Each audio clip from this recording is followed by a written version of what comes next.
Right, so Barry, I think we'll get started. Sorry for the delay there, folks. Just want to welcome you all and thank you for joining us for tonight's Zooming Around the Mountains. We are absolutely delighted to have Barry Delby here from East West Mapping. Barry has been providing high quality maps specifically for hill walking activities for over 15 years, but he's been in the industry for many more years than that. So he has got a vast amount of experience to draw on for tonight. And he has kindly offered to bring us behind the scenes of mapping. I just want to say a big thank you to everyone that submitted questions ahead of time. It's helped us tailor the evening tonight for you. There will be lots of opportunity also to engage throughout the evening. So we did have to, due to popular demand, we did have to upgrade it to a webinar. So if you do want to ask any questions, you can of course send it through the chat, or you can also send it through the Q&A box on your panel there, and we'll get to them throughout the evening. So I suppose we'll kick start it. Welcome Barry, thanks for coming this evening. Is there anything you'd like to say before we get into the questions? Yeah, just by way of brief introduction there, just say thanks, Ruth, and to Mountaineering Ireland for inviting and organising the event. I think there's a fair few people coming along tonight, and I hope it's of some interest to you. I'm sure some people use our maps, and there's a selection of them there on the screen there. There wouldn't be a whole lot of point in making maps if people didn't actually use them. So I'm very grateful to people who use them and who give feedback. And of course, I'm also very grateful to customers who buy maps, because you couldn't possibly justify making them if people didn't buy them. I suppose a couple of small things. People sometimes ask me, they think East West Mapping is something like the Ordnance Survey or something like that. And they say, you know, the Ordnance Survey does this, why don't you do that? Or the Ordnance Survey has it named this way, why don't you do that? And it'll become apparent when I explain how I go about things, but there is a huge difference. I mean, the Ordnance Survey is a state organization. I think it's technically semi-state, but it's effectively state-funded. 200 employees, and there's probably a turnover there 30 million plus, whereas East West Mapping is essentially me. And I don't get, for the purposes of the maps you see on the screen there, we get practically zero funding, and most of our income would come from the sort of maps you see. Whereas in the case, I suppose, of the Ordnance Survey, only a tiny fraction of their turnover would come from, say, discovery maps that you'd be familiar with. You don't just start into kind of making maps like this. So what I'm going to do is explain a little bit about my background and how I approach making maps. But to put it into context, I thought I might also discuss the sort of maps that were available for Irish hill walkers since about the 1970s up to now, and then perhaps what I see might happen in the future, insofar as one can see ahead. I'll deal mostly with the Republic of Ireland, though I'll touch a little bit on Northern Ireland, but I suppose I'm more familiar with the maps that are available in the Republic and the history of it here.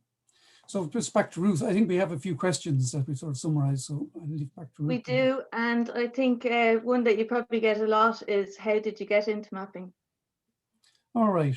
Well, I have a kind of lifelong interest in maps, and I don't know what you can tie that down. Some people are interested in cars, some people are interested in cooking. I'm interested in maps. So I think the earliest map I have is when I was about 10 years old. I still have a copy of it for some reason. I must have been inquiring after it. But for the purpose of the sort of maps we're talking about tonight, topographic maps, the outdoors, I suppose most of us meet people in life that have an influence on us and perhaps steer us one way or another. And we mightn't realize it until we look back afterwards. But in my case, it would definitely be a couple of teachers when I was in secondary school. So I grew up in Rathmines there in the southern suburbs of Dublin, and I went to school in Rathgar in high school. And there was a hill walking club there, which was organised by the teachers. And the two main teachers who were involved are named there, Fred Gardner and Ian Blackmore. And there would have been other teachers, but they were the main movers behind it. And they would have taken groups of us out on the hills probably every third week, maybe from memory, during the school year. And there would have been trips like down to Carntool, and I think there was a trip to Snowdonia. Most would have been Wicklow, mostly day trips, and it's the odd overnight hostel trip, 2-day trip. So that's Fred there standing in a string vest. I hope you can see him there on that photograph on the left. Yeah. And most people probably recognize that's the Spink there. That's probably taken about 1976, 77, I'd say, long before National Parks and Wildlife ever came along, or boardwalks ever appeared, or anything like that. That's up on the Spink there. Ian's in that picture there, you can barely see him, but I think that might be him sliding down the snow slope there on the bivy bag. So that's up on the side of Luganquilla somewhere. And he was also very influential in that there was a little student, kind of a rag mag in the school, and a group of students used to put it together. So it was the original cut and paste. You typed up your articles and you stuck them down on a piece of paper, and you got your photographs and stuck them down. And then Ian took them off and got them printed, and we sold them then around the school. So it was kind of an introduction to publishing, which is kind of what I'm involved in now as well. So that's Fred Gardner and Ian Blackmore. And it's only really looking back, you kind of appreciate all the time they put into extracurricular activities. So yeah, I think we go on to the next slide there.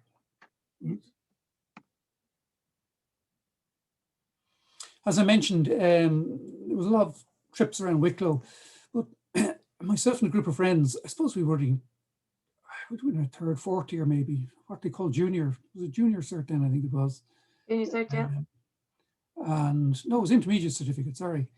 And a group of friends, we used to go out on other weekends. So we started sort of walking independently. And I don't know, for anyone who's from Dublin, there's a great service, at that time anyway, it was a great network of Dublin bus routes in and around Dublin Hills and down the sides of the Wicklow Hills. So, you know, we might have started off by getting the 47 bus up to Rockbrook and then going across around the back of Kipure or somewhere and back down Bonabreen and get the 49 back or whatever. Or later on, we would have got the 44 train in Skerry, out through Powerscourt and up over the hills, and perhaps finished up at the Lamb or Britis or somewhere and got the 65 back. So those were all good hikes. I mean, even 20 miles, that sort of thing, 30 kilometers. And we learned a fair bit on those as a group of teenagers, because you got wet and you had to find your way and all the rest of it. That's the map we were using at the time. So to put this in some sort of context, that's the Wicklow district sheet. It was a colored map at 1 inch to the mile. So that's 1 in 63,360. It'd be the closest thing you'd have to say Discovery map now. Quite similar on it, and you can see the grid squares on it there, or 1 kilometer. Very little detail on the contours. They were 250 feet effectively for hill walking, the contour intervals. That's about 80 meters. So it's about 1 contour for every 8 contours you see on the Discovery map. Wow, yeah. But the hills were the same, and you found your way around. Of course, we'd no mobile phones or anything like that. So you had to look after yourself. If you missed the bus, you you figured out another way of getting home. But at the time then, that's 1977. That's the check-in card or the sheet you handed in when you're doing the lug walk. So I did the lug walk when I was that's 77. I think I would have been 5th year in school.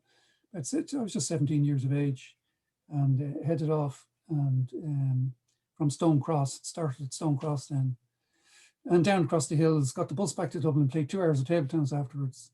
I remember feeling rotten afterwards for a few days, but I was a lot fitter then than at 17 than I am now. That's for sure.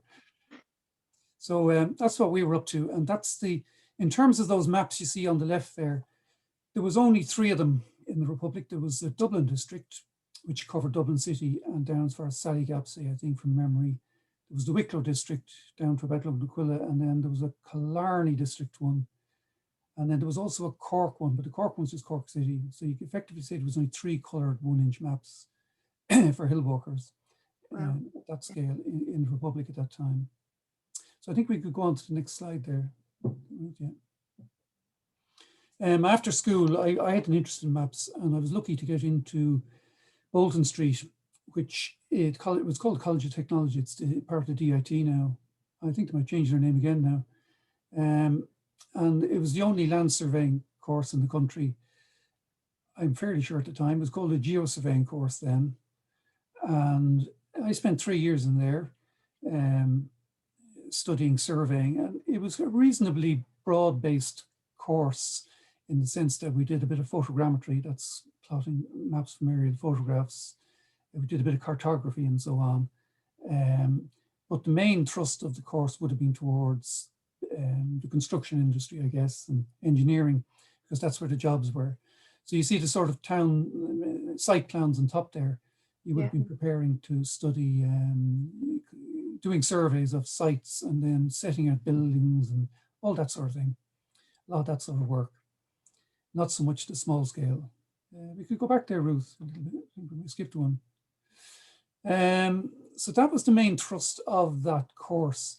It was also a time when the first year I went in there, there was this huge big mainframe computer, and you had to put your little bits of code in on paper tape. I was going to punch this paper tape with holes in it. It was an ancient system. But the very first year where I started there, they had these little mini microcomputers come in. I think they were called Commodore PETs. And they had a screen on them and a keyboard. And it looked like a modern desktop computer in some ways. And of course, they had games like Asteroids, paddle tennis, which we became very good at. But there are a lot of survey computations in land surveying, a lot of just basic computational work. So we were writing bits of software for that as well. The map on the bottom right comes from slightly later. That's an orienteering map. And I was doing, apart from hill walking weekends when I was in college, I was also doing a lot of orienteering. So some of you may have done orienteering. You know, it's kind of running and navigating on foot. And it's quite fine navigation. But because the maps have to be very detailed, you have to go out and survey them, a lot of the detailed little rocks and things like that. So they would have been done through clubs. At the time, I was in the 3 Rock Club, and typically an area like Pine Forest there, which is just up on the Dublin Hills, you would have split that up between, say, 7 or 8 people, and each person would have taken a little block of it and surveyed it. And then one person put them all together, and then somebody else drew it.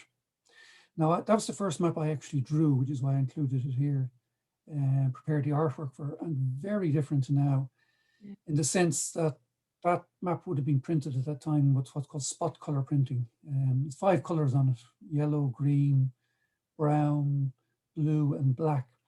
And essentially you run it through the printing press each time, 5 times, and each time is a different color on the printing press. And you put all the colors together and hope they all fit and you get a map. And to prepare that, then you had to make a pen and ink drawing for each layer, each color layer, and that type of thing. So if you had to edit, if you had to change a road or something like that, you were down to scraping off the ink or whatever. You know, it was very hard to edit. Whereas with modern computer mapping, you can change things very quickly. Yeah. So very different sort of technology, but that's what we were doing then. That's the sort of first map piece of artwork I drew that was printed. Okay, on we go. Yeah. When I left college, I might have got a job up in Kingsport Mines doing mining surveying, but there was one of the college lecturers there teamed up with a company called Olivetti. And you don't hear much of Olivetti now, but at the time they dominated the whole office equipment market, particularly typewriters, electronic typewriters. They were everywhere. And this was their computer, I suppose you call it. It actually had an operating system in it. It's called P60. And it had that little slot you see on the front there was a little 3-line display. And it had a printer on top and a floppy disk unit, which is sticking up there on the right-hand side. Anyway, the whole idea was that I would write software for survey computations for this machine, and they would be sold then to engineering and architects practices and things like that afterwards. It was kind of a suite of software. So I did that for 2 years. And during that time, that company was based in Nice, so I got a car. And we started traveling all around Ireland instead of just mostly Wicklow. So we were going up to Donegal and down to Kerry and all the rest of it and over to the Connemara. And the sort of maps that you were using elsewhere in Ireland then was mostly the half-inch map, which is what I have there. From memory, there was about 20 sheets or something like that covering the country. So what you see on that, those big, the large grid squares you see, and they're actually 10-kilometer grids. Right. Half-inch map is 1 in 126,720, so very small scale. They had 100-foot contours on them, but I reckon most of those contours were just sketched in by somebody in an office. You needed a fair bit of imagination to navigate on a half-inch map. Mountains were the same, but let's say there were quite significant features were missing off them. Yeah. And you needed to sort of read between the lines a lot. There was a list of mountains over 2,000 feet in the book Mountaineering in Ireland. I think it was published by the FMCI at the time. And we started going around sort of, visiting the hills and trying to make sure we climb all the hills over 2,000 feet, that type of thing. So we were going around and getting a lot of experience in using half-inch maps and finding a way around and so on. The whole software enterprise failed. Essentially, Bill Gates came along with Microsoft MS-DOS, which became Windows. There was a big sort of a battle at the time over operating systems and who would get their operating systems on the little desktop computers that were coming out. And Bill Gates and his company Microsoft won, and they got installed in most of the machines, which terminally became Windows. Now that machine there had some other operating system on it, and so all the software was written from it couldn't be ported and couldn't be used. So that was around 1983, I think. We just about finished doing the software, and suddenly the whole landscape changed. And I think Olivetti lost all their office equipment business very quickly. Everybody switched to word processors and all that sort of thing, So that's kind of history there. First sign of how technology moves so fast. Yeah, it moved very quickly then in the early 80s. Also at that time, there was a recession in the building industry. So there wasn't really enough money to support the survey part of the business. So I was redundant for about maybe 8 months. I think we could go on to the next slide there. Yeah. Yeah, I was, as I say, I was out of work for about maybe 3/4 of a year, a bit less. But I'm the sort of person who keeps himself busy. So I started doing a bit of voluntary work for doing orienteering maps. I started a map of Hollywood, and I was doing a bit of revision work on other maps, and just using whatever, just for enjoyment as much as anything. And many of you know Joss Lydham. Joss was chairman at the time of what was called the Association for Venture Sports, which I think has gone by the by now. And they ran a training centre in Tiglin there, just outside Ashford in County Wicklow. And it was a training centre. So he rang me up one day and he says to me, Barry, you're doing a bit of mapping there. Would you like to go on a training course there for training instructors? And it was run by ANCO at the time, which was kind of the forerunner of FOSS, which is kind of the forerunner. I think they call themselves TOOS now or something, and they probably have another name now. They keep changing. Yeah. So I went down there and spent 6 years there.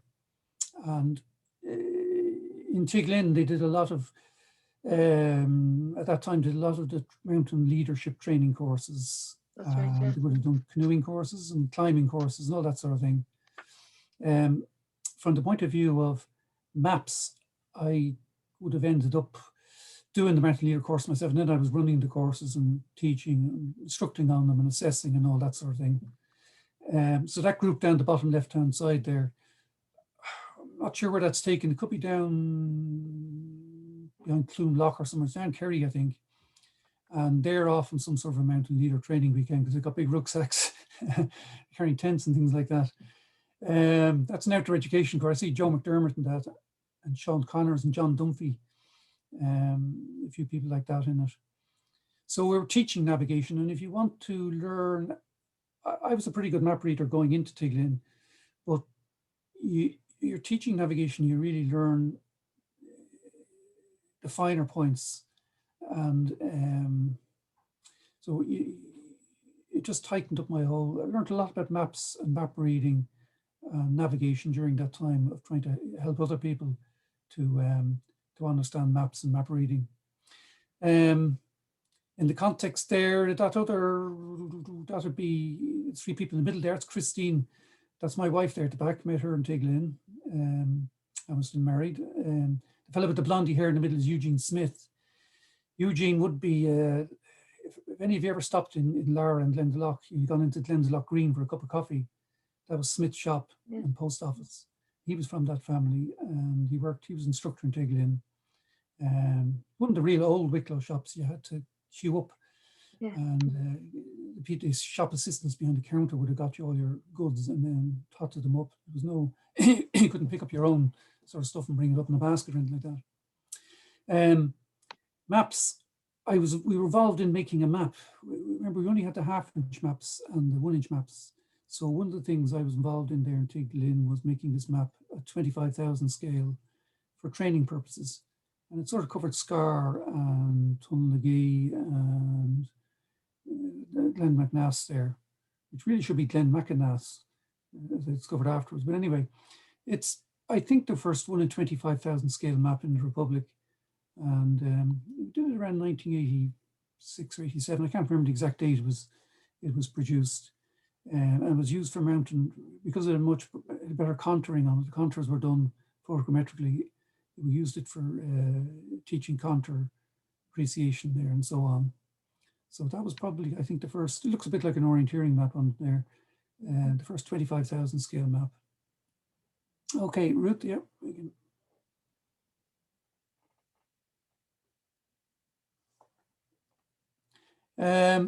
I worked in Tiglin for 6 years. And as I say, we're running a mountain leadership course. Actually, the first mountain skills courses were run there at that time. We kind of split off from the mountain leader courses, and that's become very popular now. So we would run all those.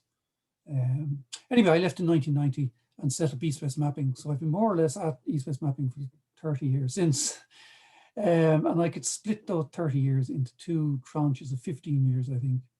So on the left side of the screen there, you see 3 maps. And one would be fairly typical, kind of a location map you see in a brochure, tourist brochure. One of them's kind of a walking trail map. Some are Tyne Way, some are from Cooley, somewhere, I think. The map on the bottom there, it says East-West Mapping 1990-2005. That's an orienteering map. I did quite a bit of orienteering mapping at that time for clubs, except that I was getting paid then to do it. And that's a very detailed map of Carlingford Mountain or Schlieve Foy, which I was involved in around in the early 90s. Very, very complex contour detail and lots of rocks and so on it. Now the thing about those maps is that they were all, that's the sort of a job of a working cartographer if you're going to make a living out of making maps. I've done thousands of maps like that, little small maps, literally, I have no idea how many, and still do a lot of them. But the maps on the left were all standalone maps. Each of them, even though they were done on a computer, each of them was done on its own local grid. They were all separate, if you like, illustrations. I had an idea to produce a map, bigger topographic maps, but I didn't have access to the sort of contour detail and background information needed. So at some stage I approached the Ordnance Survey and I wanted to lease the discovery map data, but the terms didn't suit. They were looking for too much and I wasn't happy with it. So I left it for a bit. And then about 15 years ago, a couple of things happened. First of all, Quilta came along and they wanted me to do a whole series of recreation maps for their forest parks. And they had a GIS system. So I started looking more into doing, putting my work onto National Grid. So I could cooperate with that. But around that time, 2005, also coincided with, suddenly desktop computer systems became more powerful and processors became more powerful. The software could handle larger data sets and you could get little handheld GPS units for surveying. So suddenly it became more practical, the idea of producing larger topographic maps. Okay, so I started doing the map of the sort of Dublin Mountains in around that time. And that's what I've been working at since. The map on the top, I still do the sort of commercial work. The map on top there is for a very recent thing for bike trails in Rankinity, for example. And I suppose over time, whereas most of our income would have come from doing the sort of work on the left, it sort of switched around a bit now. Probably map sales now would compose more of our income now and still do a little bit of the commercial work. It's very useful. but less of that. During that time, I also, the early part too, I also started doing the publishing things like the Wicklow map guides and things like that. And might have done more of them at one stage, except that it just became, well, the state stepped in and started producing them, and it wasn't clear what was going to happen, so I dropped them. Right. So that kind of brings me up to a sort of a potted history of East-West mapping. So I think back to you, Ruth, for the next question. Yes, that brings us on to, could you explain briefly the main stages in compiling a map, so specifically in terms of hill walking, really? Okay. Right, well, there are two broad ways, there are two different ways of approaching mapping, I suppose. Well, I would frame them anyway that way, as derivative maps and original maps. So a derivative map is something where you start off with some sort of a base, or and you add detail to it in some way, but you have something to start from. Original mapping is where you basically start with a blank sheet of paper, and that's what I do, and it's what I'm going to talk about. I'll talk a little bit about derivative maps, but the sort of mapping we do now is start off from a pretty much a blank sheet of paper. All the maps that I produce now, I go through these stages. The first thing to do is to frame the area, decide what the area is going to cover, and then purchase data for it. There's then a series of plotting that detail, getting a draft down of all the topographic details. That's all the buildings, the roads, forests, the streams, all the things you can think of. That's a big job. Then I go to plotting the draft place names, which I'm going to come back to in a little more detail. When that stage is done, then we do field work. So there's field work to check the topographic detail, what you've drawn there in two. There's field work to check the place names. You then go on to a sort of an editing and design phase, printing, promotion and sales, and then, some revision work. And those stages for me now, they have a lot of logic to them. There's not an awful lot of point in starting into place names until you have a good map on where to hang them and where to place them. So there's kind of a specific sort of a procedure I follow in what I do. I thought I had a slide for framing the map, which I forgot to put in. So I'll just explain briefly, because people sometimes ask about that. Why isn't this covered, or why isn't that the other covered? Yes, sure. And the two basic principles are, if it's a print map, and we're talking about print maps here, first of all, you go to your printer, and they have a certain size of printing press, and they might handle B1 paper, or there's different sizes of presses. So you ask them what's their size of their press, and what size of paper they can handle, and what sort of folding machinery they have, and how can they fold it, what patterns. And so you basically start at the end, you get your printing, what the actual size of sheet you can handle. And then you then go back and you look at whatever scale of map you're drawing. So if it's 25,000 scale, it's 4 centimeters to a kilometer. So you make up a frame, and you literally put it down on some other map, and you move it around until you decide what's a sensible layout, and some compromises in that. So that's framing the map. Is you have to start. You have to know the area that you're going to cover, and before you can go any further and get the necessary data for it. So we can move on there, Ruth. Yeah. There's lots of different ways of approaching mapping, and I've tried most of them over the years, but the method that's used now is very heavily based on imagery, and that's what I use now. So if you've ever taken off from the airport in the plane, say you're going off near Holliers or Dublin Airport, and you fly over Howth, and you stick the camera out the window and you take a photograph, you can get a photograph of it, but you can't make a map from that because there's too many distortions in it. What you need is a rectified photography, or an orthophoto. And people will be very familiar with those now. If you go to Google Maps or any of these services now, and you switch to satellite view, it's often called satellite view, what you see is orthophotography, rectified imagery. Some of that's captured from satellites, and some of it's captured from planes. What's important about it is that the distortions are taken out of it, and also it's located correctly. So if you click on anywhere on there, or on your Google satellite imagery, you can get a latitude, longitude for whatever. It's in the right place on the globe. so to speak. Now, I don't use Google imagery.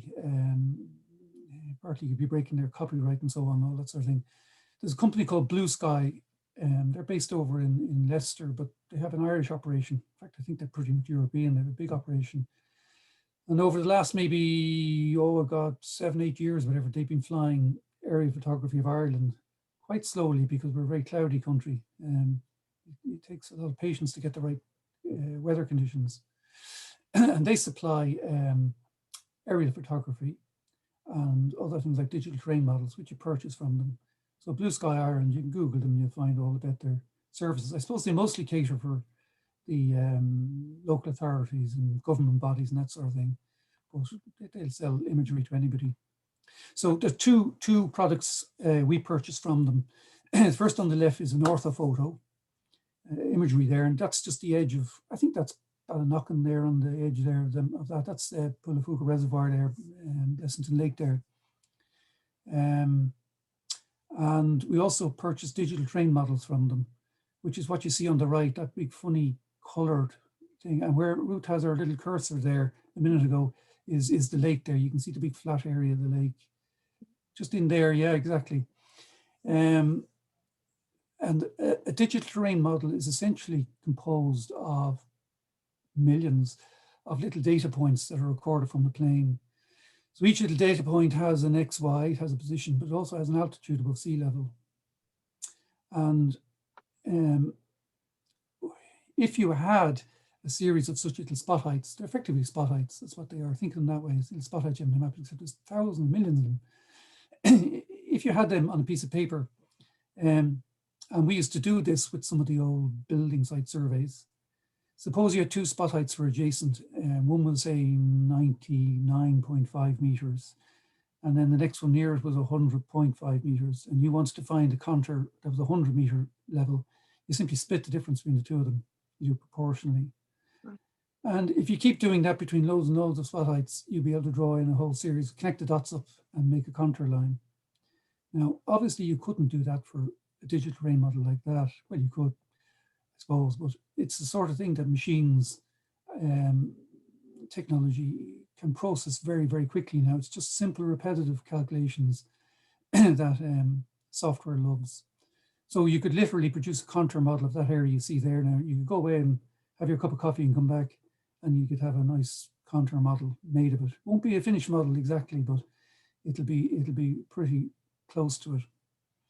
The resolution on that is, if you're reading the spot heights off it, it's about 0.5 meter on their digital surface. So you can read any spot on the ground, on the open ground, that is, nothing forested, to about 0.5 meter. And there's a little bit of a sample contour plot there in the bottom. So if we go on to the next slide there.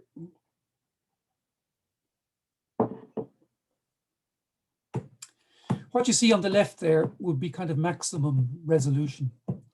People sometimes worried about their privacy and so on. So technically there is a 25 centimeter resolution on these orthophotos on the left there, which in practice though, that means you can see things like trampolines and cars and things like that, but you can't really see people. You wouldn't be able to see somebody sunbathing out in the garden, put it that way, you know. You might see people walking on a road, you might see their shadows, that type of thing. But what you can see are all the buildings, roads, streams, there's a brook coming down there, walls, rocks, anything like that. And that's an orthophoto. So what I do is I load that up into my software, and because it's rectified and it's georeferenced, is what they call it, it'll load up into the correct place. And then what you're basically doing is, we go back to your school, you're tracing over the detail. So I trace over the details. So I have a little sample of images there. The top left-hand image on the left there, I start off by drawing the roads, the tarmac roads. They're the ones with the yellow infill. And when I have them all done, I'll do the houses, buildings. And then I'll join the connecting roads from the buildings back to the roads, because most people have roads going into their buildings now. Yeah.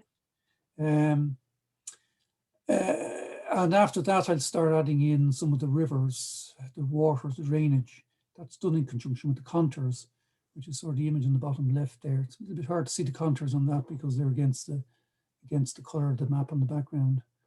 And then the whole range of other details. So what you're basically doing is a photo interpretation exercise. It would have been quite a lot of done in geography back in school, where you look at an aerial photo and you try and analyze what's on it. And how good or otherwise you're at it depends on, to some extent, how much field work you have and how much experience. It's like everything.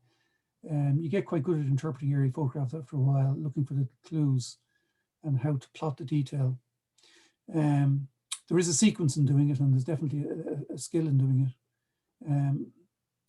I wouldn't tackle a whole area at once, but the area, the way I work is I tile the area. So I have tiles of maybe about 16 square kilometers at a time. And I work through everything on that. And then I move on to the next tile. So a tile could take anything, depends on the complexity of the ground. It could take a day, it could take a day and a half, it could take 2 days to plot the topographic detail on the tile. Say that would be a slow process. Yeah. Yes, it would be. You could take, for a typical map taking 600 square kilometers, it could take you 2-3 months or something like that. That'd be continuous work, more maybe. I put a little bit on place names in the bottom, but they only really go in when you finish the full detailed draft, the full detailed plot. So it's not rocket science. It's just a lot of hard work interpreting the ground and figuring out what symbols you want to put on the map to get your draft detail. Yeah. Okay, the next one then. Field work is very important in a map like this. It's what makes the difference between any map and a better map. That is true of any map, no matter how much field work, no matter what sort of map you have. If you put a bit of field work into it, you'll get a better map, and you can always improve it. You can never almost do enough field work. So what you have there in that left-hand side is sort of topographic field work you might do to check the detail. And what might have appeared there, this is a new wind farm there. It's been constructed up in Ballycumber Hill that wasn't on the aerial photographs. There's an old track running along the edge of the wood there. That would have been. So one of the things you'd be looking at is that whole track scene, trying to decide whether it's a forest road or a forest track or what way you want to classify it. But you'd also survey in the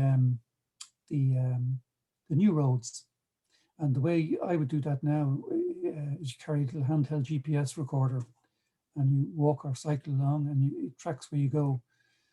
And you code that, and then when you get back to the office, you load it up into your map, and then you can trace in whatever symbol it is, a forest road, or whatever. Here's a turbine, or whatever it is. You can add in detail like that, survey it in. That's one reason for doing field work. The other reason for doing field work is to catch things that you can't possibly see in an aerial photograph. So I've just a couple of examples there. That's St. Bridget's Well there, it's called, and you wouldn't never see a little well like that. The only way you find things like that is if you're told when you go out and you look for them and you find them, you stand there and record its location. Too small. Tall rocks can be hard to see. That rock there on the right hand side, which is up on Canal there, up inside Loughnquilla, is called a Lonely Man, has been called that for quite a long time. It's in the military range, so you can't really go and visit it. It's amazing they haven't blown it up yet, but anyway, it survives. But it's about 4 meters in height. It's quite hard to judge there because there's no scale on it. But that's quite hard to see on an aerial photograph because you're looking straight down on it. And unless you know where it is, and only when you look after it, you might see a shadow or something like that. Same for things like aerials. They can be hard to spot, things like that. Yeah. So that's what the field work is for. You can't do field work everywhere because you'd be forever at it. So what I tend to do is I target the areas that I think that where it's more important than other areas. That's the only practical way of doing it. Okay, I think we can move on there.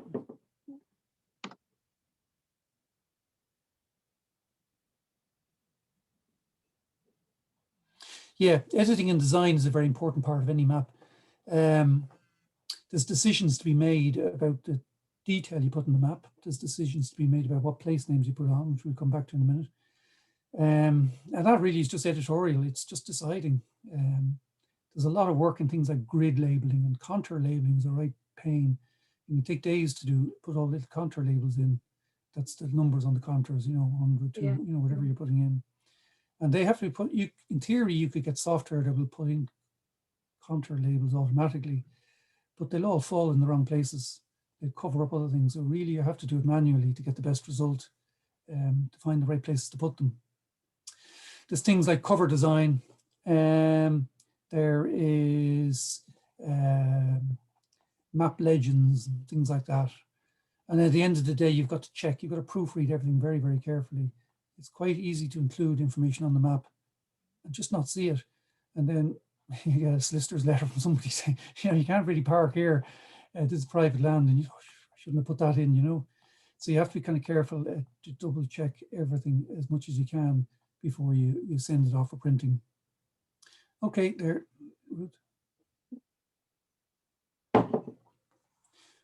We used to try and get all our maps printed in Ireland. Use various printers. Kilkenny People were a great printer for a while. Closed. Colour Maps. It was Colour Maps in Dublin. I've gone through about half a dozen more Irish printers doing maps. Wow. And there was a lot of attrition in the industry after the Celtic Tiger crash. So I just gave up eventually because they couldn't fold them. They were finishing off maps by hand folding them. And the last good while now I've used a company over in England that just specialised. They were based in Somerset called Dennis Maps. And they print all the big, that's all they do is map printing basically.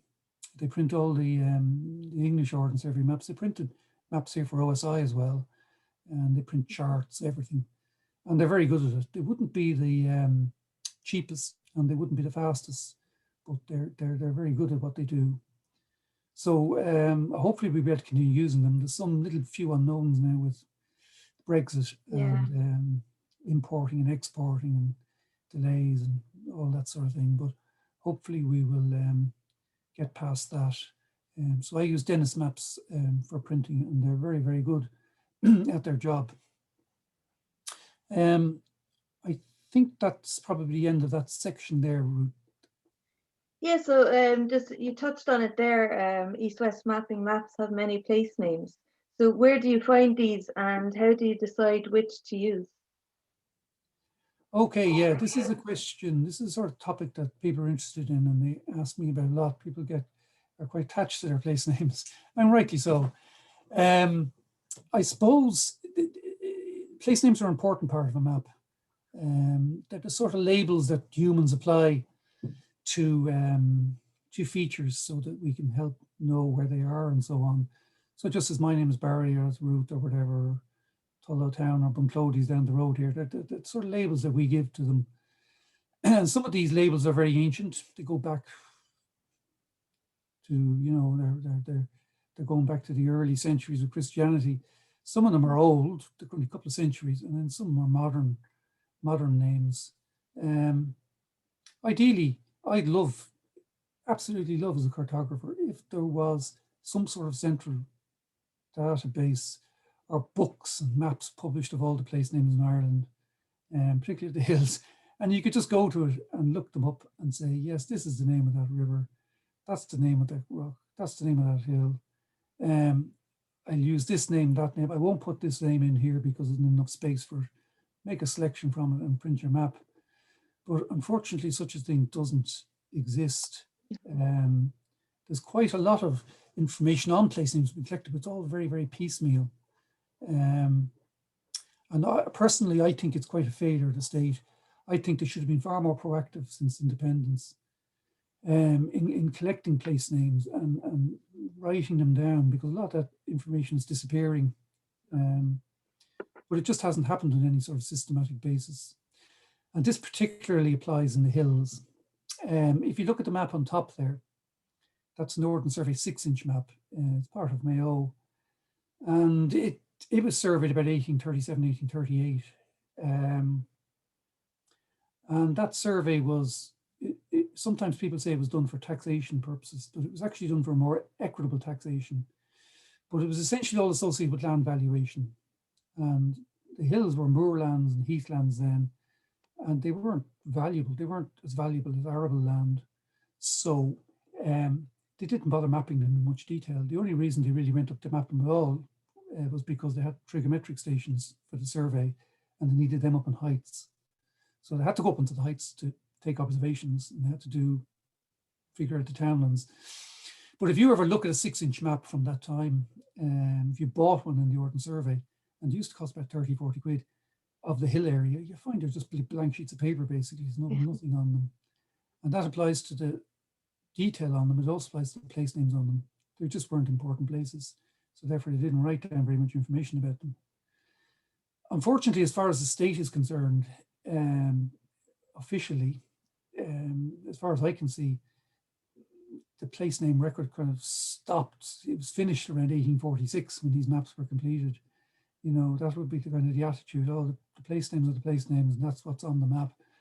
But these names all date back to that period, regardless of what's there in reality. So if you're making a map of the hills, you find one of the fine things you find very quickly is that there are all sorts of local names. Now, I mentioned there's no centralized collection of names, but there are a lot of local collections, and that's the first thing I look for. Okay, when I'm making up a draft of place names, I will look for local collections first.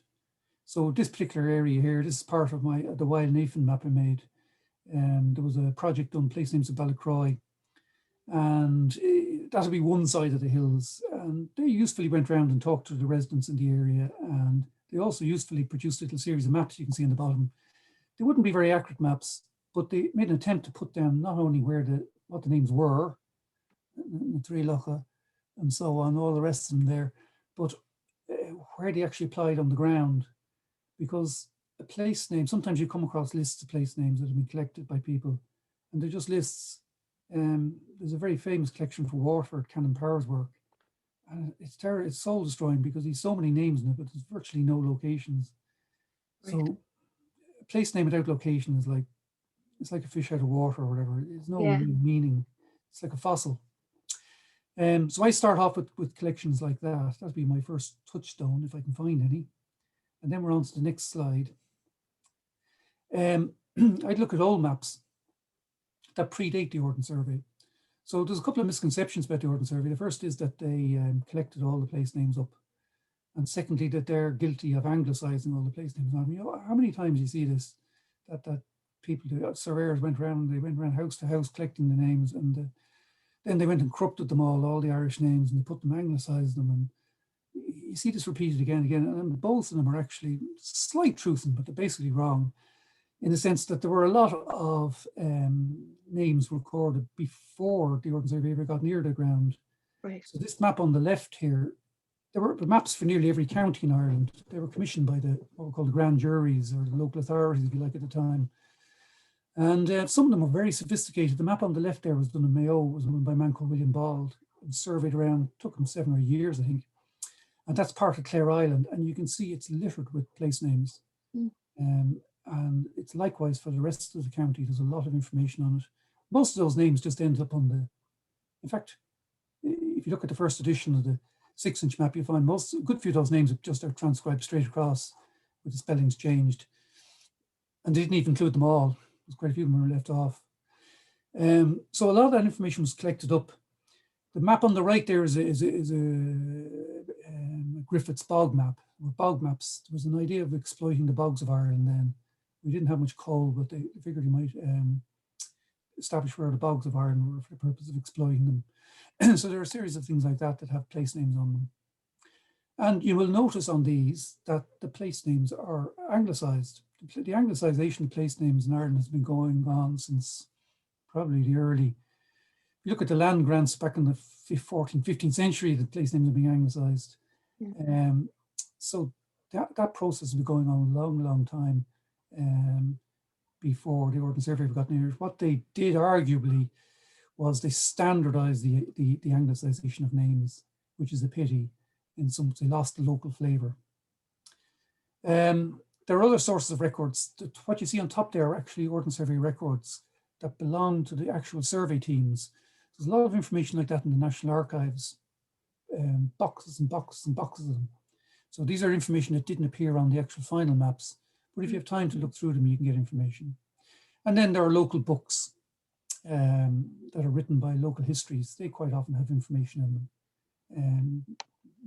Even a thing like trout and salmon locks with names of lakes and so on. Okay, Ruth, yeah? Yeah. And then there's local sources. My own view is that local people will have they're the experts on their local names. Yeah. And I've collected up a lot of information just from going around and talking to people. So in these cases, there's a few people there, they're down around the Utili area. Mikey Elward, Dan Carroll was living up around Bunclody there. House with no electricity in it. When I visited him, passed on now since. On the right is Nora Cunningham. She'd been down, that's Loch Galtymore behind Loch Scrow. And her son, Tom there, he's in his 30s, 40s maybe. He has sheep all over the hills there, and he has a lot of names for all the parts of the mountain there that he collected up from other hill farmers in the area when he was gathering sheep and that type of thing. So if he tells you that the name of a mountain is Gowla, and you're saying on the map, on the Ordnance Survey map, it's called Lyra Copperel, and he said, no, I'll call that Gowla. And you talk to other people in here and they say it's called Gowla. Well, then I put Gowla on the map because as far as I'm concerned, they're right.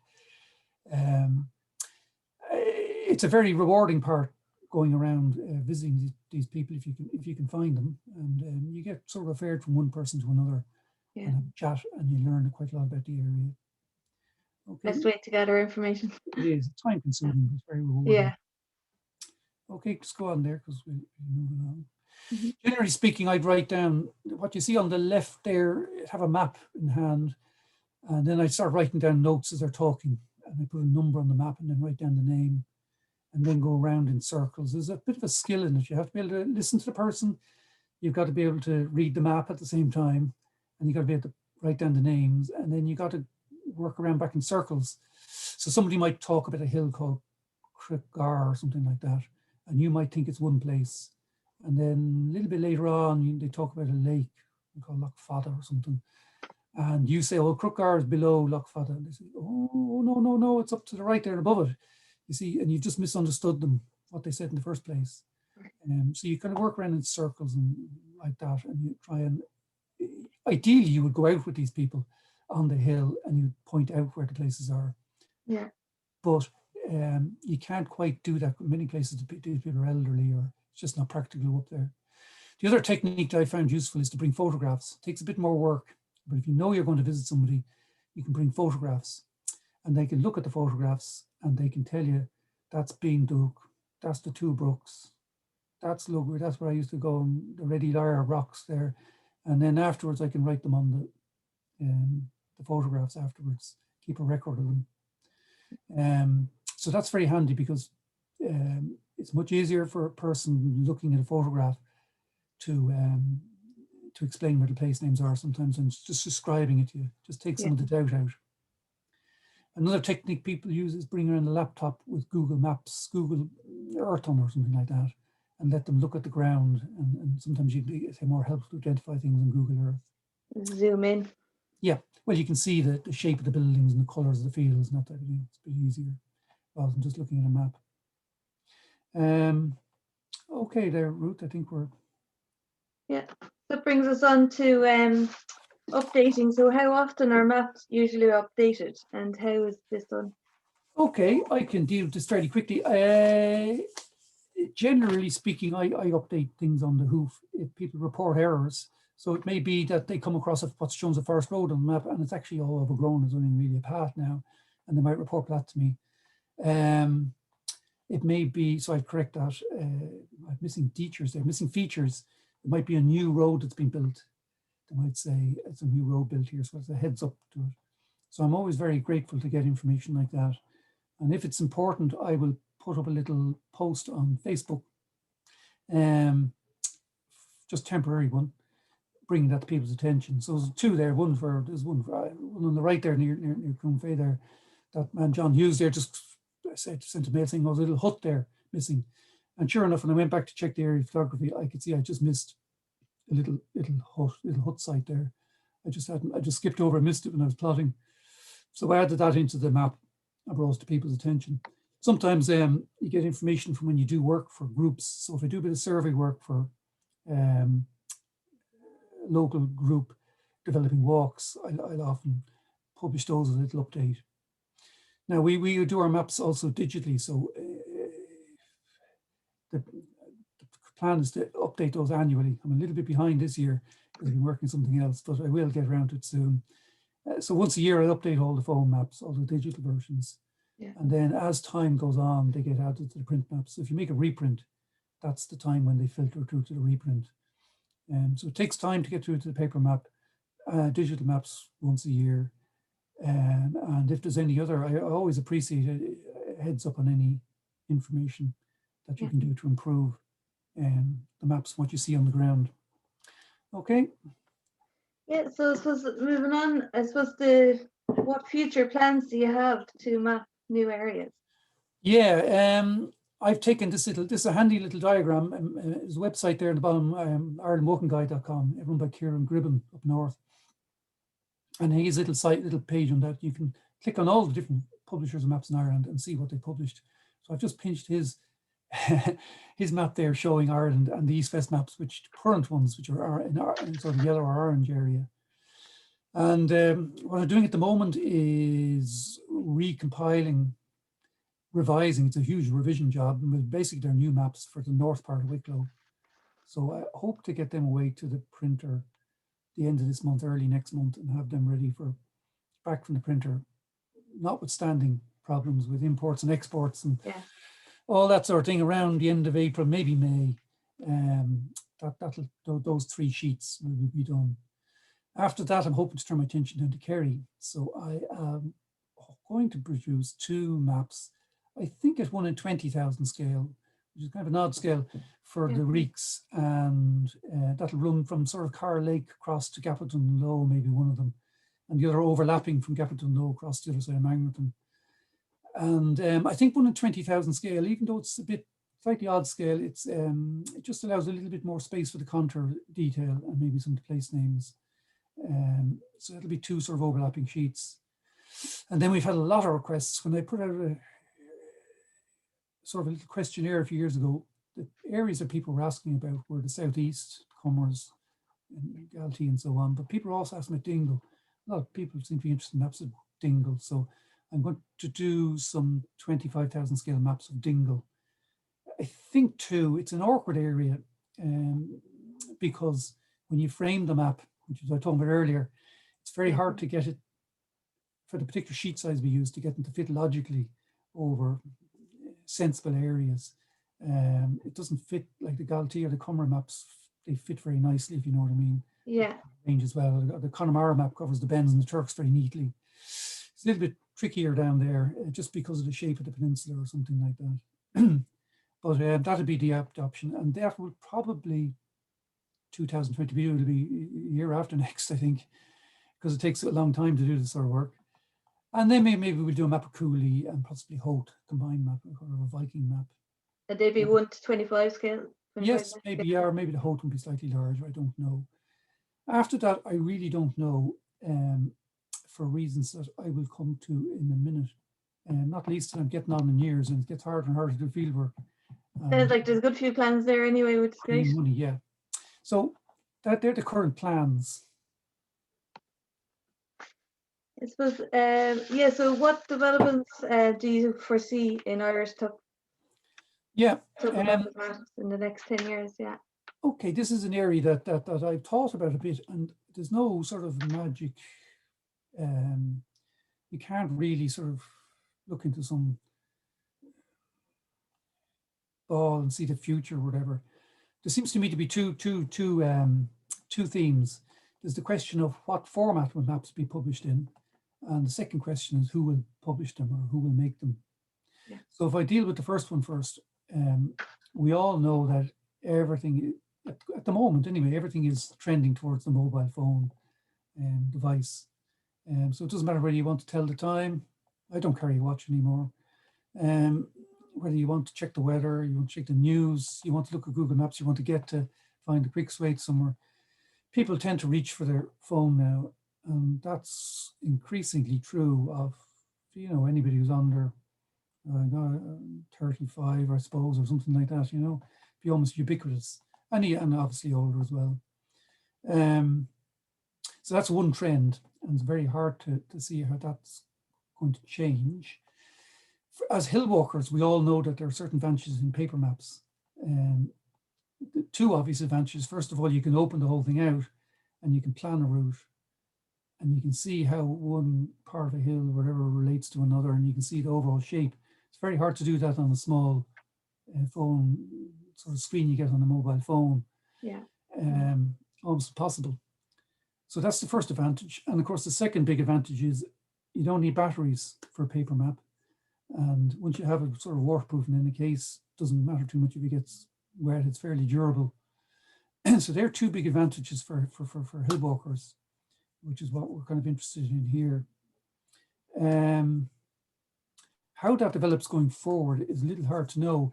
I suppose on the technology front, you do read and you hear a little bit about the development of folding screens, folding. It's possible at some stage in the future you'll have some sort of a thing you can roll out, and it'll be electronic and it'll be waterproof and it won't have use much battery power, and you can just roll out your map or something like that. Or who knows? I mean, people talk about these things, and maybe it'll come, and it will be a replacement for a kind of a large, in terms of something that's large you can carry with you. Yeah. That's sort of on the technology thing. The other issue that I think may affect it is that if you're going to print paper maps in particular, or make maps, for our purposes, my purposes, you need to sell somewhere between maybe 7,000 to 10,000 copies to sort of break even on it. And that's a lot of maps to sell. So it may be that you can't just rely on hill walkers to buy maps. You've got to rely also on the more casual walkers or the visitors who are coming over, or people who are interested in bird studies or whatever it is. And they've got to be buying maps as well. And if they're going on websites and the website says, sure, you'll get a grand map online here and get it on your phone and that'll do the job perfectly, why would you bother buying a paper map? So there may not be enough people buying paper maps to justify printing them. Yeah. That's the issue there. So we can go on then to the next part of it. Yeah, who is going to make the maps? This is tricky, and I don't know. There are two possibilities, broad possibilities. One is that the state will form the Ordnance Survey, or I think they're changing their name now, Tal Éireann or something like that. The other is that sort of commercial initiatives will do it, a bit like, I suppose, the way I have, but probably be bigger companies. In terms of the state, I don't think it's terribly likely. I could be wrong, but the history of the Ordnance Survey has been around in Ireland making maps for nearly, you could say, 190 years now, and you could split that roughly into two phases. When the British Ordnance Survey, British Army were running it up to about 1922, and from when we took it over, and it was essentially taken over by the Defence Forces here for most of the Ordnance Survey, our history here, up to now, from 22 up to 2020. And if you look at that, those two time periods, there are only, the culture of the organization is towards large scale mapping. So it's to do with valuation of land, it's to do with planning, it's to do with all the sort of large scales, like 1 in 10,000 and larger, 2,500, 1 in 1,000. That's where all the effort goes into. So if you look at even at the, when the British Ordnance Survey was here, if you want to call it that, it was an Irish Ordnance Survey, but obviously the country was governed from London. They produced the 6-inch maps from about 1830. It started in 1825, but it didn't really get going in the 1830s. And they had the whole country mapped by the early 1840s at 6 inches a mile. And they had a couple of thousand surveyors working on, sappers and so on. There was an idea then to produce a 1-inch series, which is what you might use for hill walking. And that was always in the background. And they started in that about 1855. It took 40 years to complete. And I have a sheet diagram for it there. They're beautiful maps. Each sheet was tiny though. It was only about half the size of a normal discovery map. There were 205 sheets in it. And as far as I know, they never really sold because there was no real demand for them, because Ireland is largely a rural country, an agrarian country. We didn't have the same kind of industrial revolution that they had over in England, say, where people wanted to get out of the cities and so on. So there wasn't really great demand for them. So that was their one initiative, the production of the 1-inch series. And they should have done it a lot quicker, but it wasn't very important. So it was kind of kept being put on the long finger. So there's an example of a 1-inch map there on the bottom. There, you can see it there. When you move to the current Ordnance survey here, which became OSI about 2000, and as I say, it's changing its name again now. As I explained earlier, they took over all these 1-inch maps and they basically scrapped them all, and they produced the 1-inch maps and the 1/2-inch maps from that, which were just derivative maps. They were basically the same information going backwards. And that's the way it was up until about the 1980s, maybe the late 1980s. So you could say there was 60, 70 years there when virtually nothing was done. And then I think it was Borfalci put pressure on them, and there was a good investment then to do the discovery maps, the 50,000 series. And that was a big step, because that was an original survey. It was all done from photogrammetry, all done completely fresh, and it was all digitized, which is important. The information wasn't on just drawings anymore. It was all held as vector data and so on in the database. And you're familiar with the discovery maps. So there's 90 sheets covering the country rather than 205, including the Northern Ireland sheets. Northern Ireland has always had they always had the 1-inch series through even from 1922 upwards, and then they produced their 50,000 series quite early. I think by the 1970s, they were always been more of a commitment in that area. So if we go on there, Ruth.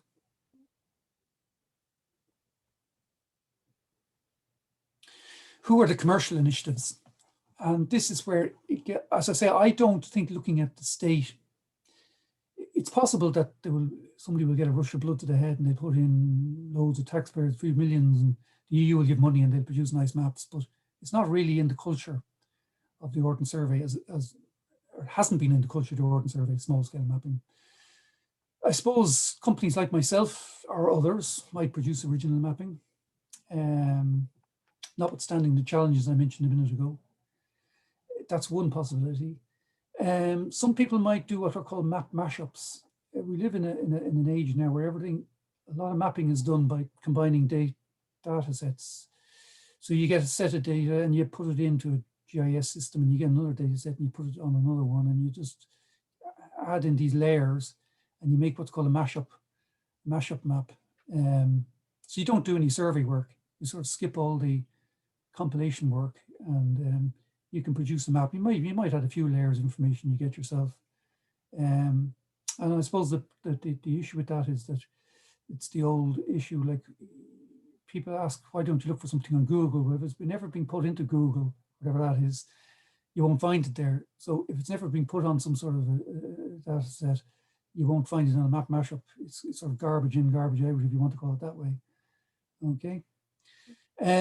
I think the possible change will come from some of the bigger companies, the bigger sort of what I style as multinational companies here. And I'll explain what I mean. Google Maps is Google itself is a very, very powerful, obviously, multinational industry now, and they have all sorts of arms to them. But people will know they can look up Google Maps and satellite view free on their laptops or their phones or whatever, and that's provided free, but that's a very core part of their service. It's the sort of spatial glue that binds all their other services together. So it means when you type in restaurants, wherever you are in Dungarvan, it'll come up with restaurants close to you. It knows your location. It knows where everything else is located. It can target advertising. It's big business, big bucks. And they commission a lot of area photography. They invest a lot in it. And they are certainly capable of improving Google Maps. Let's put it that way. And if you look at Street View, most people are familiar with Street View, where you can drive around virtually. I mean, that's a big investment, big technological investment, a lot of money involved in it. And they're quite capable of improving Google Maps if they want to. The other big data source is Openstreetmap, and people would object me styling that as multinational, perhaps, because Openstreetmap is essentially started out as and still is to some extent, is like a Wikipedia of mapping. The whole idea is that people volunteer to map their areas and put in the detail of their local streets and towns, and then everybody benefits from it. It's open source mapping. And to some extent it is. If you look at an Openstreetmap of Ireland, you can look it up, you'll find there's lots of detail in and around Dublin, and you won't find so much around where I live or rural parts. So to some extent it's like that. But what's driving Openstreetmap, there aren't enough people, volunteers, to do that sort of work. So there are commercial interests behind Openstreetmap that use Openstreetmap data and are driving along. They will sponsor all the seminars and conferences and all that sort of thing. Mapbox will be one of them. And because they're using the Openstreetmap data is free, they're able to use all that free data, and there's a lot of money in behind it as well. That's the best way of putting it, simplest way of putting it. If you look at a lot of websites now where you get little bits of web mapping, you find that you don't always get a Google map popping up, because Google charge sometimes for these services. You increasingly find Openstreetmap popping up as the background layers for maps. So it's becoming quite widespread. And the thing about Openstreetmap, of course, is at the present anyway, all the data is open source. It's free. Any publisher can take a set of Openstreetmap data and reprint it as long as they acknowledge it, and it's free. So the question is it good enough? It's not quite good enough at the moment, but if it was improved a little bit, it wouldn't be too far off what you get on the Discovery map. And if that's free, you know, why would you buy a map for a more detailed map? The other interesting area which might develop, and some of the other companies above might develop, is what you call auto mapping. So there's a method of ground sensing called LiDAR. Sometimes these surveys, LiDAR surveys, are done for ground level, but for this sort of work, they're done from the air. And it's a kind of laser technology, but it's very, very sensitive. So it measures heights on the ground very, very sensitively, like down to centimeters. Huge amount of data. And there are countries now that have flown LiDAR data for their entire countries, and they make it free to the public or very nominal charge. So some orienteering mapping has always been at the cutting edge of map making to some extent. So there are programmers and mappers now in Finland and Sweden, or in this case New Zealand, who take this data, and they have developed software that will literally turn it into a map, an editable map. It's a bit like, do you know the way if you have a sheet of TypeScript, you know, you can put it into your scanner, you know, and turn it into, do optical character recognition on it, and you get back a sheet of type, and you have to edit it. It's a bit like that, except it's much more sophisticated, and it requires kind of networks of, it's very processor heavy. But that is a distinct possibility going forward. So there'll be technology like that when these data sets become available. So it might be a solution for producing maps at Donegal or somewhere relatively quickly. As to who would do that, I don't know. It could be done by individuals, it could be done by Openstreetmap, Google, it could be done by the state.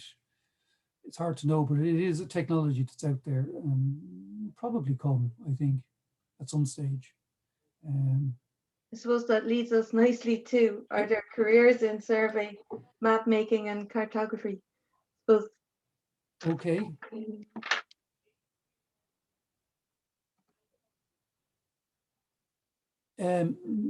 Yes and no. Yes, there are. As I mentioned earlier, I did a course in Bolton Street in geosurveying. They changed the names of these courses now, so it's I think currently geomatics or geoinformatics, goes under various names. So they still run one in DIT or whatever DIT is called now. I think UCC in Cork run a course. And I suppose the change in the course now is that, as well as just surveying detail and recording where it is, there's a lot of emphasis on GIS, geographic information systems, and handling data sets and managing them, and that whole thing, that whole end of things. So the sort of employment opportunities are more in local authorities, various government agencies like National Roads Authority or Geological Survey. All these people, they would have a need for people with geomatics qualifications to handle data. And then there'd also be obviously the traditional ones like housing, development and engineering. They would have there would be course careers in them, and also the likes of Google Maps. Whether there is a career in making small scale maps, I don't know. It's hard to tell because the market in Ireland is quite small for maps. And as I say, you have all those other potential competing things coming in, which may undercut the sort of map making I do. I think probably what will happen is if those other sort of more general things like Openstreetmap and Google Maps develop, you'll end up with the maps are perhaps as good as or better than the discovery maps, but not as good as the maps that I've crafted. There'll be a bit of a dumbing down, but it'll be free or very cheap, something like that. Okay. Yeah, so a few people wanted to know, would you think of writing about the areas you've mapped? I think this question probably stems from people's knowledge of Tim Robinson and his maps and his writings. And I suppose, well, certainly at present, the short answer is no, because I wouldn't have time. You either write or you make maps. I like writing, in fact, but you either do one or the other. There's too much work involved in certainly mapping to be doing writing as well. But Tim, interestingly, you know, it was an Englishman. You know, he settled out in Ireland there and made maps of Aran Islands. And he did a map of the Burren and he did a map of Connemara. And they're lovely maps. I purchased them all when they first came out in the late 70s, 80s, and 90s. They came out a few years apart. And Tim's maps were derivatives. He wouldn't believe, you wouldn't know what to look at them perhaps, but he started with the 6-inch maps. So basically he went around to 6-inch maps, and if he saw a house in the field that wasn't there, you know, he sketched it in or mapped it in, and he built up all his maps like that. But he did so much field work that if you look at one of his maps now, it's very hard to see a 6-inch map behind it, but it is. That's where he goes road, basic detail, roads and rivers and so on. He would trace them off that. And they're very fine maps. But I think that if Tim had just simply stuck to making maps, I don't think very few people would know about him, apart from a few oddballs like myself or whatever. He became interested in writing, and he collected so much information about the areas that he mapped. He became, you know, he's very accomplished writing on landscape and topography and history, and how all those things sort of interface with each other. So he published the 2 books on Aran, and then the trilogy on Connemara, which is very famous for their fantastic books. And you will notice that he lived in Aran for a few years, and he lived in Roundstone, Connemara for a few years. He wrote very closely about the areas he lived in, very close by. He didn't write in the Burren, as far as I know. The Burren's further away, so he did a map of the Burren, but probably didn't get to know it as well enough to really write extensively on it. So I think to write like that, you have to really live very close to an area and almost know it inch by inch. Yeah. If I was going to write, I'd be more interested in local history. So the likes of land tenure and territory and all that sort of thing. There's a whole history of the land in Ireland. People were very fond of the land and think of the field and that sort of thing. And that man, Richard Griffith there is a very interesting man. Just very briefly, very little known about him. You wouldn't have heard about him I certainly didn't hear about him when I did history in secondary school. Heard all about Parnell and Daniel O'Connell and Derby and all the rest. But Griffith was a giant of a figure in 19th century Ireland. And effectively all the townlands of Ireland, his department, he decided where all the townlands were, what the boundaries were. The Ordnance Survey only came along and drew the, mapped them. But it was his department, his boundary survey, that actually decided what they were and what they were called and all the rest of it. He was involved in valuations, he was involved in poor law, building roads, bridges. He produced the first geological survey map of Ireland, which is astonishing as well. Yeah. Very little known about him. So I'm more interested in people like that. I think the reason he's not much known about, of course, he fell on the wrong side of history. He's, he was essentially a civil servant for the British administration. So he's not popular for that sense. Apparently he was quite a difficult man. He was a bit of a workaholic. But that's Richard Griffith. So I'd be more inclined to write about those sort of subjects, I think. Very good. Ruth, yeah. Now we're coming up to the last question, but there are a few other questions to get through. I know we're Right. kind of running over time, but we'll try and get to as many as possible. So this one, a lot of people are interested in. Have you any like general tips on map reading and navigation skills? Because that's a huge question to cover. But Yes, I looked at this question. I thought this is a bit of a can of worms. There's a lot of things in navigation. And as I say, I used to teach people, show people, help people how to learn navigation skills. And I think I became reasonably good at it. I think I'm a reasonably good navigator. But of all the skills in navigation, the most important is map reading. And I cannot overemphasize that enough. So no, there are two principal skills in navigation, land navigation. The first is looking at the map. So I have a map, part of ACL here on the left, and I've got the corresponding in photograph here on the right. The first is looking at the map and being able to visualize the ground, what the ground might look like. And the second is the kind of the obverse. It's looking at the ground and being able to think what the map would look like.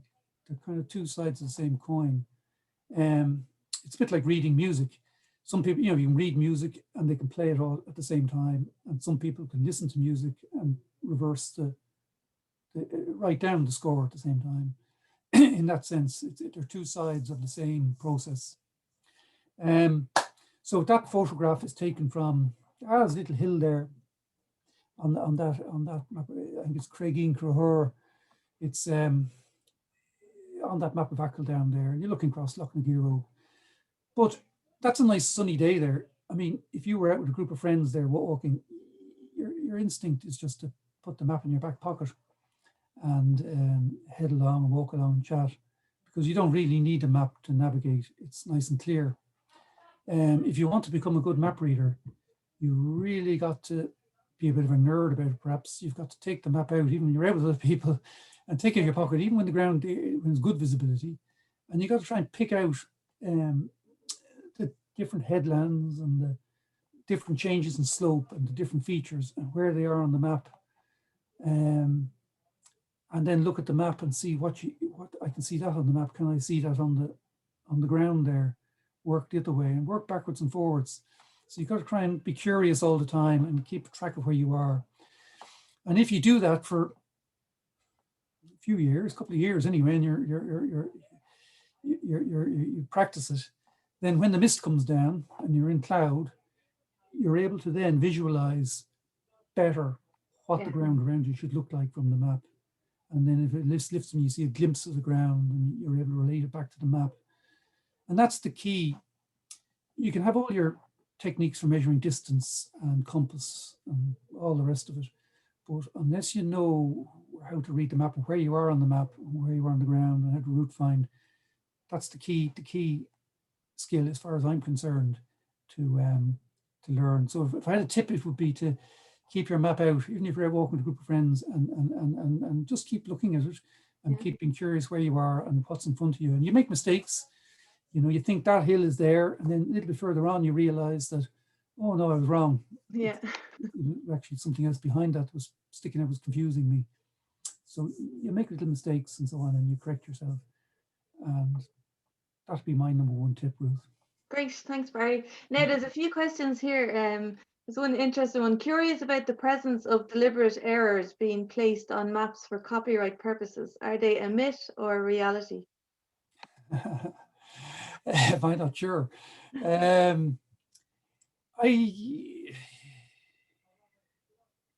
I've certainly come across detail on maps that doesn't exist. Let's put it that way. And there are examples of them being used. Whether they're originally errors or whether they are put in deliberately, it's hard to say.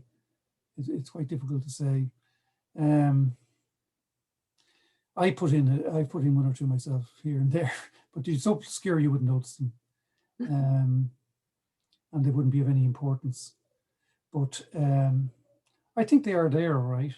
How effective they are, I don't really know.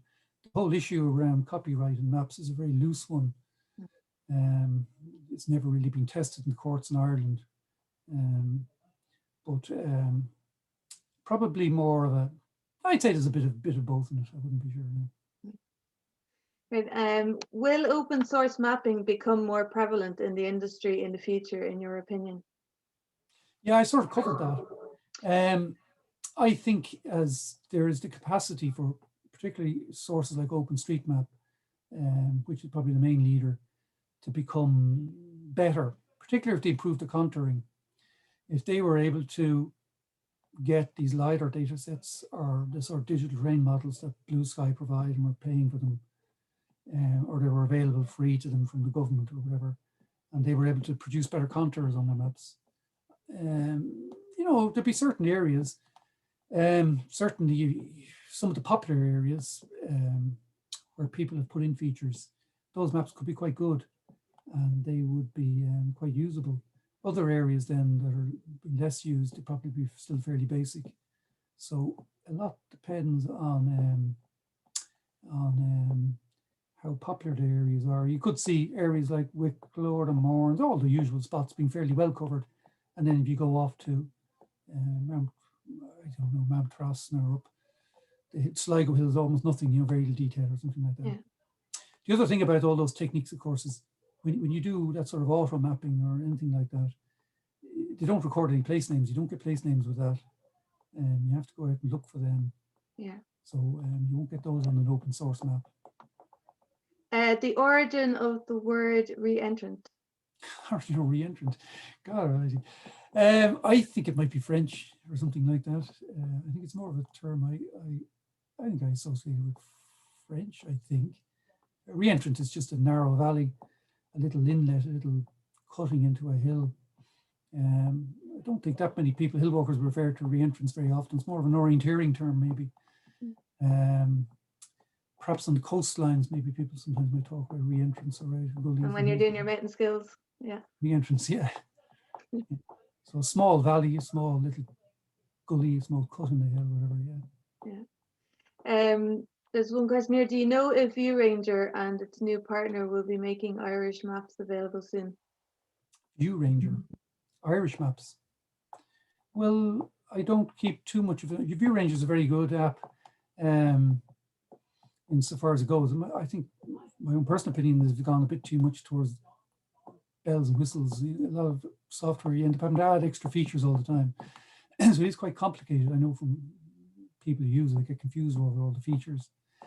But it is good. I thought I don't really keep up to date with it. I have Ordnance survey mapping for ViewRanger, the set of maps. So Irish maps are available on ViewRanger. We have some of our maps on ViewRanger, used to have them on it. But I suppose one of the factors I didn't really mention was the return from print maps versus digital. I mentioned you'd probably have to sell about 7,000 or 10,000 print maps to break even on an average project. With digital maps, I have no idea. It's kind of a changing landscape, but the issue with digital is a bit like newspapers at the moment. How do you make money out of it? There's too many fingers in the pie.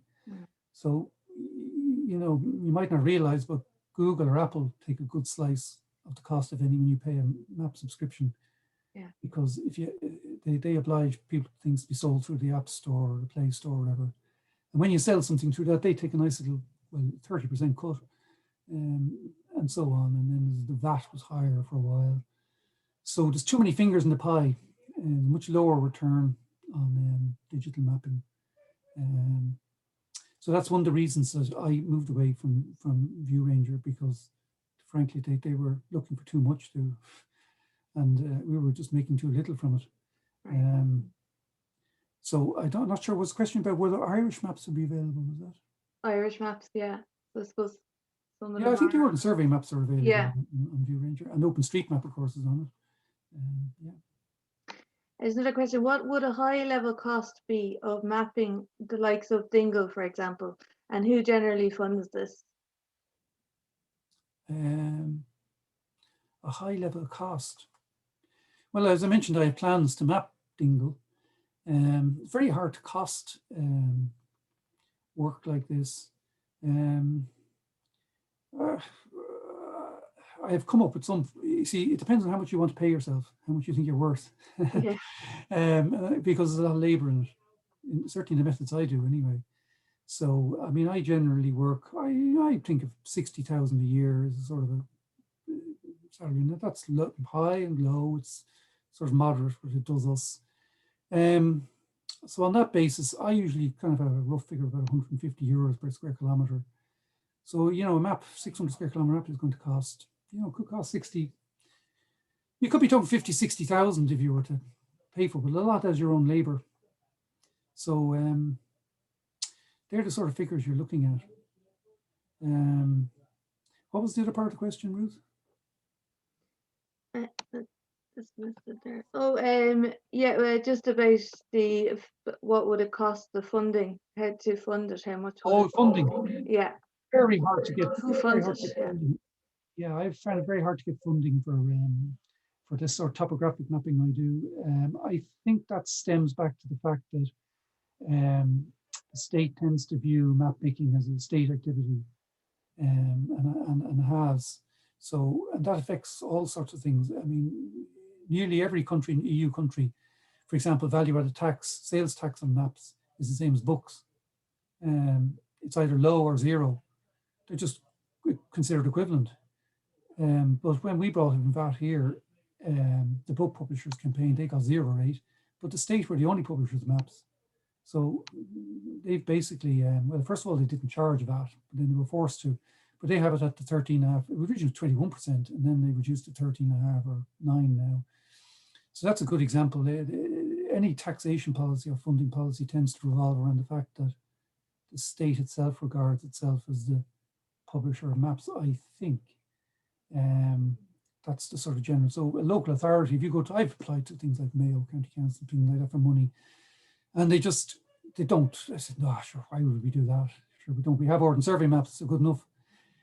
What they will fund is things like cycling maps or maybe walking trail maps. And they put money into map artwork for that. But for doing sort of original topographic mapping, seems to be a bit of a blind spot amongst government authorities and local authorities, as far as I can see. So unless I'm a cartographer and a map maker, I'm not a fundraiser. So maybe somebody else will find a magic source of funding that I haven't found. There's a specific question here in relation to the East-West mapping app. And they purchased the Cumbergalty map a couple of years ago. And they just noticed last year that they can no longer record the walks and now can only view live coordinates, which is handy, but wondering why they can't record or review old walks. Yeah, it's like basically cost. One of the hidden costs, well, it's not a hidden cost, it's an open cost really of keeping apps, developing apps and keeping them going is updating and coding costs. And services, the mobile phone, the likes of Apple and Google, they do updates. I mean, you keep getting updates to your phone. I think it's 14.4, I see, is some sort of service update they're offering at the moment. So there was quite a big change sometimes with these operating system updates, and they require re-engineering parts of the app. Whereas in a print map, you're paying a printer to print a map, with an app, unless you do it yourself, you're looking at a programmer to code the so in the case of the East-West Maps app, we were just having a few too many problems with crashes, and I decided to simplify the app because the core, as far as I'm concerned, anyway, the core parts of the app were to display the map on the phone and also show you where your location is, which is very useful if you're at times when you're out on the hills. And it does that. The track recording feature was just causing a bit too much grief. So we temporarily shelved that at the moment. I may come back to it in a forum. I think the other question was about the coordinate display. It displays latitude, longitude at the moment on the app. Okay. And the intention is to get that, do an upgrade of that and have it so that it displays Irish grid. But again, it's a coding problem and just a funding problem. Just to be honest, there's not enough money coming in from digital sales, whether from ViewRanger or from the phone apps, to really be paying for that. So you're putting money into it, but you're not really getting it back. Yeah. But that's part of the problem anyway. Fair enough. There's another quick question. Will you sell the black stairs scale 1:25 laminated? Oh, that's a good question. Generally speaking, we've had maps printed on different papers. Some of them are kind of water resistant papers, which don't fall apart if you get wet, but they're not really waterproof. But since we started using Dennis maps now, when we get maps printed there now, we usually get a batch of maps laminated at the same time or encapsulated at the same time as they're printed. So any sort of future, at the moment, the intention at the moment, like these new maps, say, of North Wicklow, they'll all come in paper versions and encapsulated versions options. And if I was redoing the Black Stairs map, which would be a big job in itself, because it will all have to be recompiled, I think, that would be done with the same options, with laminated and paper options like the other ones. Great. Well, I think we'll leave it there. I just want to say thank you so much for sharing so much knowledge. It's been a fantastic evening, and you just provided us all with such an insight into mapping. So thank you very much. And there's a lot of chat going on in the background. Just to thank you, Barry, as well, for a great evening. Much appreciated, and best of luck with everything in East-West mapping as well for the future. And look forward to more publications from East-West mapping. Yeah, we'll have a few anyway. There might be slow coming out. Look forward to them. Thanks again, Barry. Take care. Okay, thank you. Thanks to everybody. Thank you. Yeah, and just to say as well, next week is that we're just have a few more Zoom Around the Mountain series talks happening this week and finally next week as well. So there is still space on those on Eventbrite if you want to continue to register for them. So hopefully we'll see you there. Thanks again, Barry. Take care. Okay, thank you, Ruth, and to everybody else.